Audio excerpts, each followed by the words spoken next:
Good evening and welcome. Oh, there we go. Sorry, I don't know if I started talking too early, but I'll say it again. Good evening and welcome to our Bible study this evening. And we are continuing exploring the life of Elisha. And we're coming tonight to what perhaps is the most well-known text involving the life of Elisha, found in 2 Kings chapter 6, beginning in verse 8. Now the king of Aram, remember Aram also is where Naaman was from. It was a powerful nation located in what is part of modern-day Syria.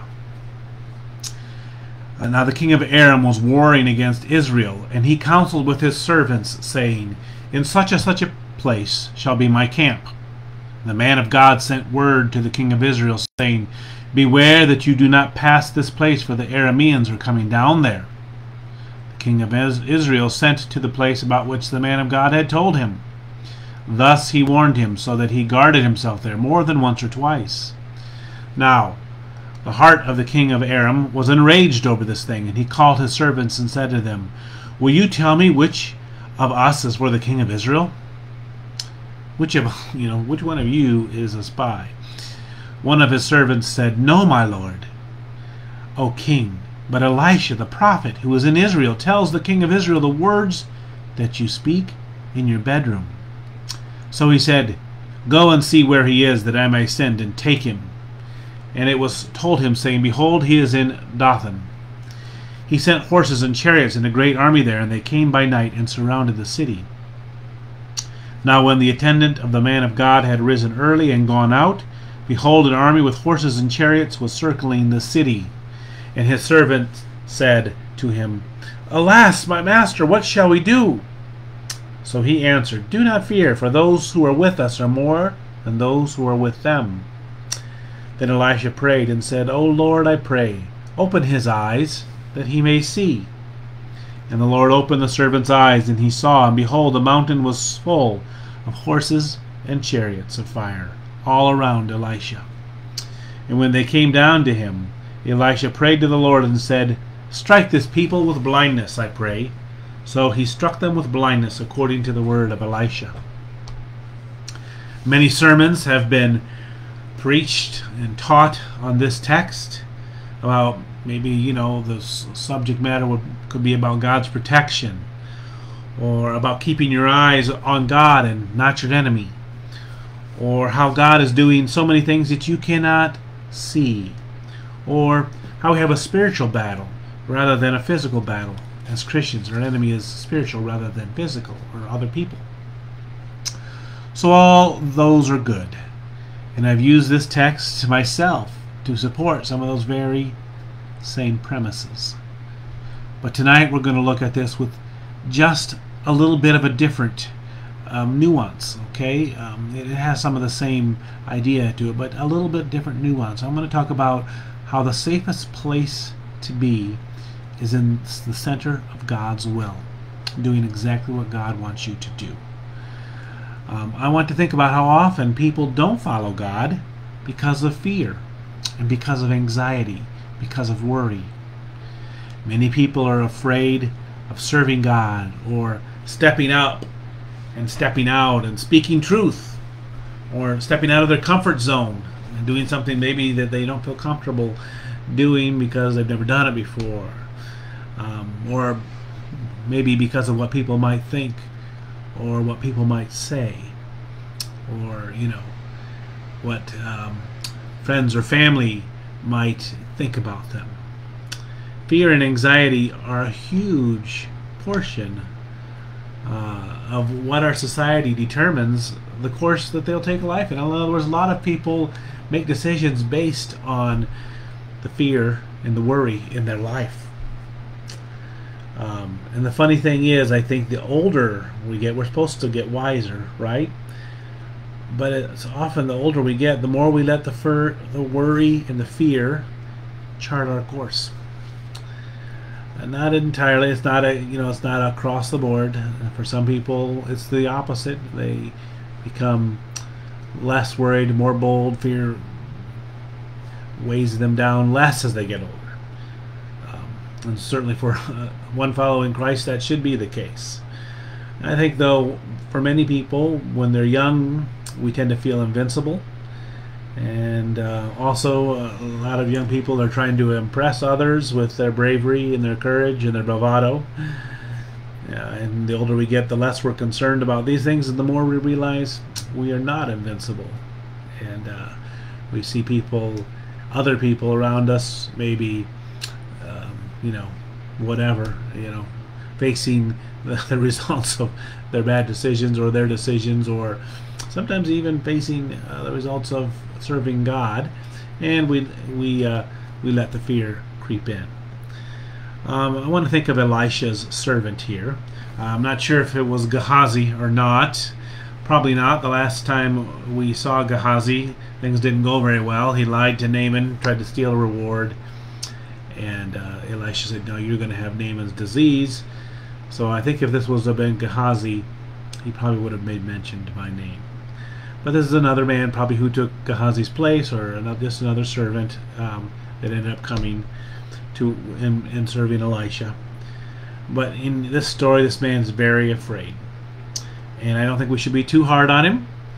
If a swarm of soldiers from an invading nation surrounded your home, or my home, I think fear would probably grip our hearts, at least for a few moments, at least for probably more than a few moments. But Elisha has this peace because he knows his God is bigger, his God is stronger, and he is doing exactly what God called him to do.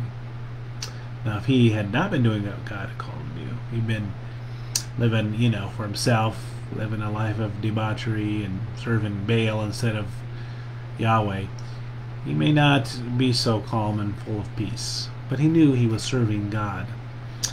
But I think Elisha also knows this, that as long as he is serving God and obeying him, God will watch over him.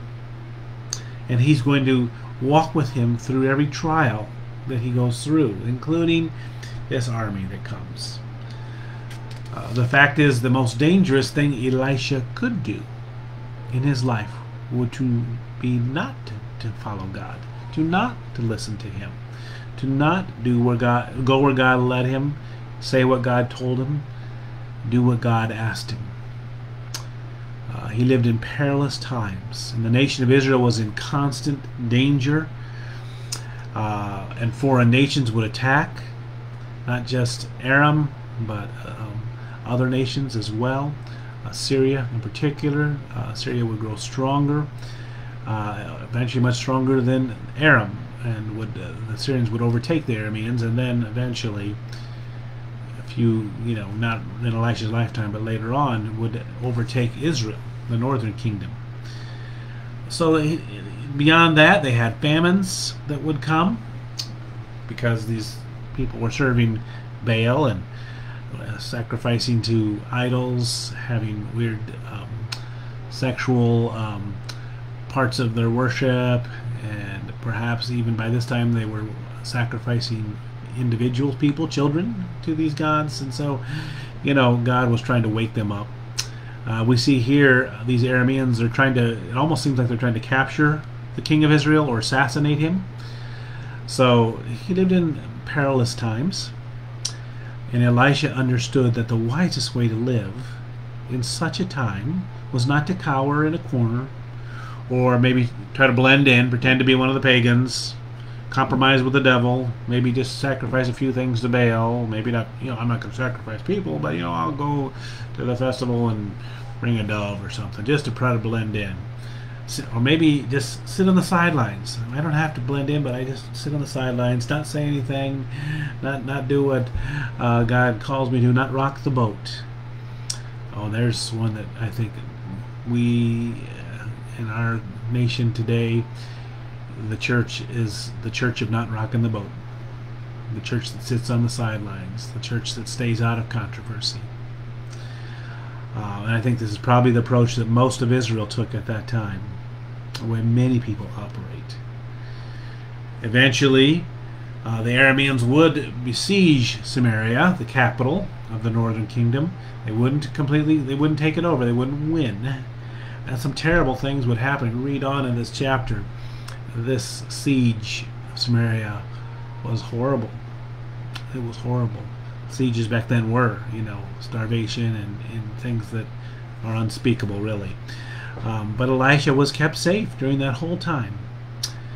While the non-boat rocking types lived in the capital city, they were starved and died of starvation or invaders by the sword.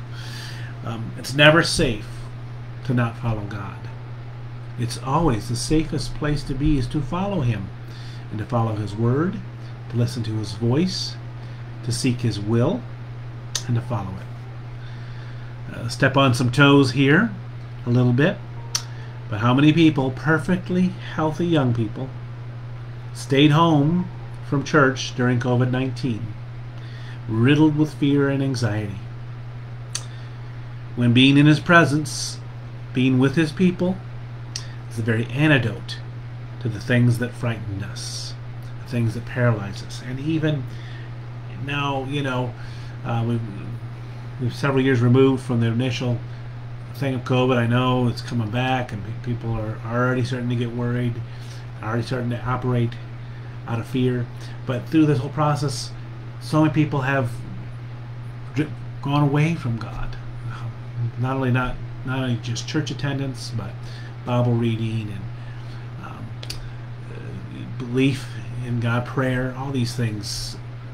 The polls tell us, and people are answering the polls correctly, that less and less people are doing them. Meanwhile, things like depression, suicide, drug abuse, self-mutilation, domestic abuse have all skyrocketed during and after the pandemic.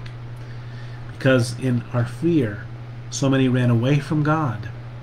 The very thing we were afraid of, death and despair, is the thing that has caught up to way too many people. The safest place to be is always serving God and doing what He's asked you to do. And when it's time for you to go home, it's time to go home. And until then, He'll keep you safe. He'll keep you protected and doing what He asks you to do. You're never safe if you're ignoring God. You're never safe running away from God. You're never safe blaming God. You're never safe cursing God. Those are dangerous places to be, not safe places. When you do these things, we open the door for the true enemy to come in. We give authority to him to wreak havoc in our lives. We open the door to the murderer. Psalm 34:19 says, "The righteous person may have many troubles, but the Lord delivers him from them all." So I'm not saying that serving God, you're not going to have troubles, you're not going to have things come against you. What I am saying is that Lord will be with you if you're doing what He asks you to do. So I like the way, and I kind of wanted to read this. This is a British gentleman who kind of reworded this text into modern British, really modern English lingo, vernacular, but it really kind of tells the story in a way that maybe we can grasp. So I'm going to read the text I read earlier as a paraphrase, okay? Not the actual text, but a paraphrase. It says he wrote this: "The king of Aram was cross.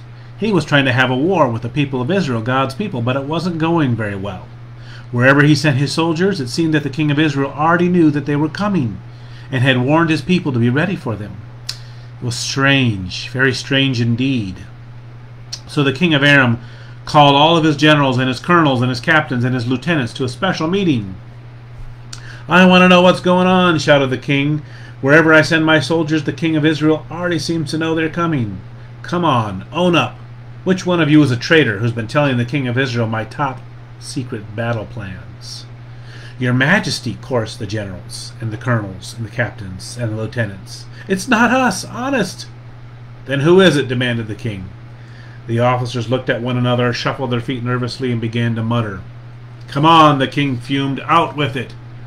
"Well, your majesty," they replied reluctantly, "you remember that God had a special messenger in the land of Israel?" "You mean that chap Elijah? I thought he got carried away by a whirlwind."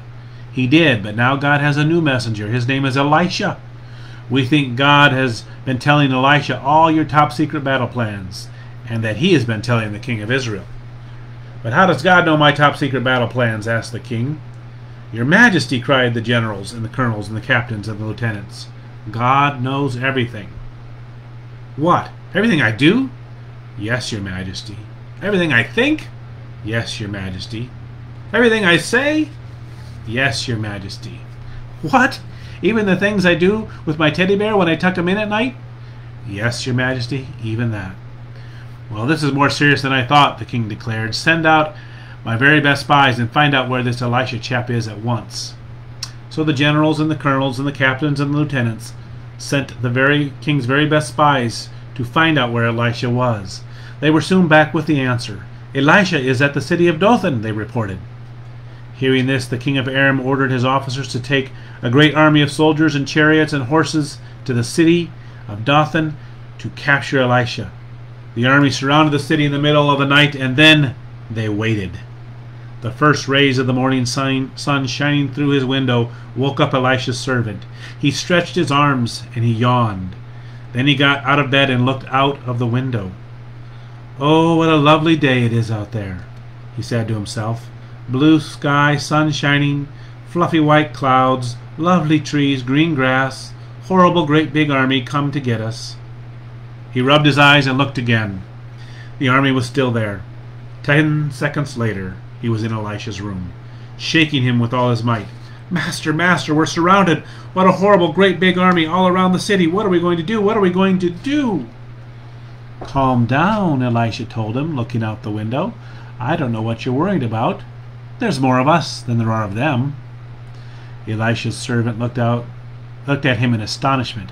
"Master, have you forgotten how to count? There's only 2 of us, and there are 1, 2, 3, 4, 5, 6, 7, 8, 9, 10, 11, 12.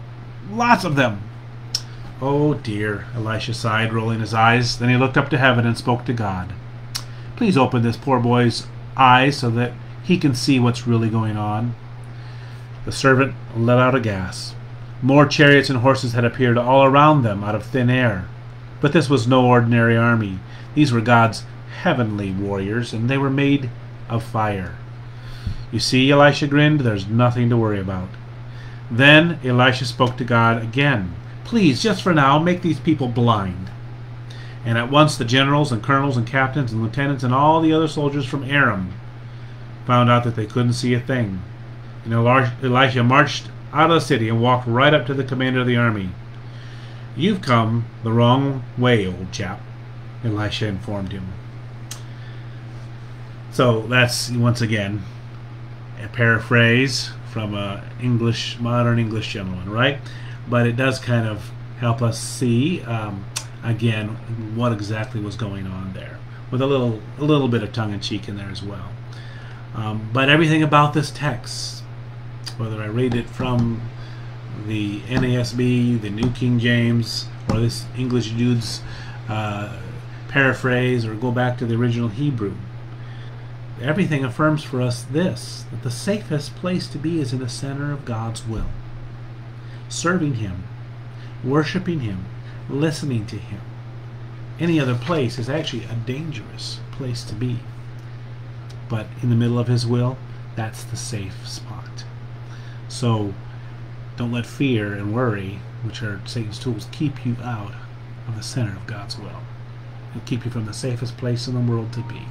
Let me pray for you. Lord Jesus, I thank you tonight for your word that reminds us over and over again to serve you, that you'll take care of us, to not fear the enemy because you are stronger, and that to trust you, to have faith in you, that you will work things out if we listen to you.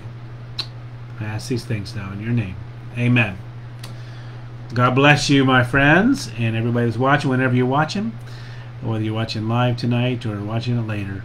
I pray and trust that this is an encouragement to you, okay? God bless. We'll talk to you soon.